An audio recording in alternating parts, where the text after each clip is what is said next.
김건희 특검에 소속된 파견 검사 전원이 민중기 특검에게 검찰청으로 복귀시켜달라고 요청한 것으로 확인됐습니다. 네, 특검 현장 나가 있는 취재기자 연결합니다. 배윤주 기자.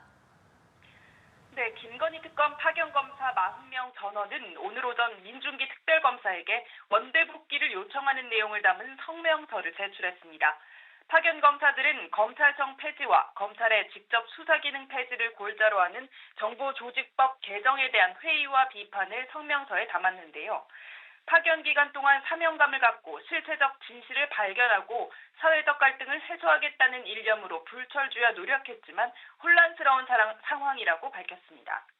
이들은 최근 수사 기소 분리라는 명분하에 검찰청이 해체되고 검사의 중대범죄에 대한 직접 수사 기능이 상실됐으며 수사검사의 공소유지 원칙적 금지 지침이 시행되고 있는 상황에서 이와 모순되게 파견검사들이 직접 수사, 기소, 공소유지가 결합된 특검 업무를 계속 담당하는 것이 과연 옳은 것이냐고 비판했습니다. 중대범죄 수사에 있어 검사의 역할과 직접 수사 필요성도 강조했습니다. 특별검사가 직접 언론 공보를 통해 그간 특검 수사 과정에서 확인된 중대범죄 수사에 있어 검사들의 역할과 직접 수사, 기소, 공소유지 필요성에 대한 의견을 공식적으로 표명해 줄 것을 요청한다고도 적었습니다. 입장문을 낸 파견검사 40명 가운데 특검 수사팀장 8명도 포함된 걸로 알려졌는데요. 특검 측은 아직 별다른 입장을 내놓지 않고 있습니다. 네, 그런가 하면 통일교 청탁 의혹으로 구속된 한학자 통일교 총재는 구속 적부심을 신청했다고요?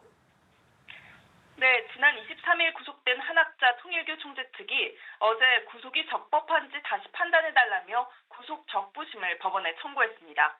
서울중앙지법 형사항소 8-3부는 내일 오후 4시 한 총재에 대한 구속 적부심사 신문을 여는데요.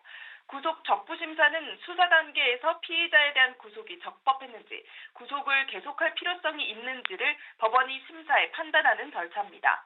법원은 구속 여건과 절차 위반 여부, 증거인멸 우려 등 구금 필요성을 종합적으로 다시 들여다본 뒤 결정하게 됩니다.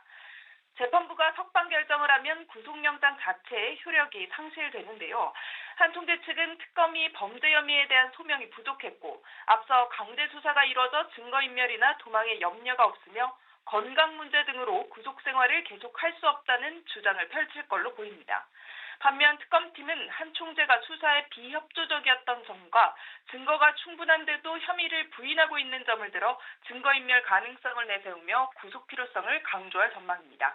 지금까지 김건희 특검 사무실 인근에서 전해드렸습니다.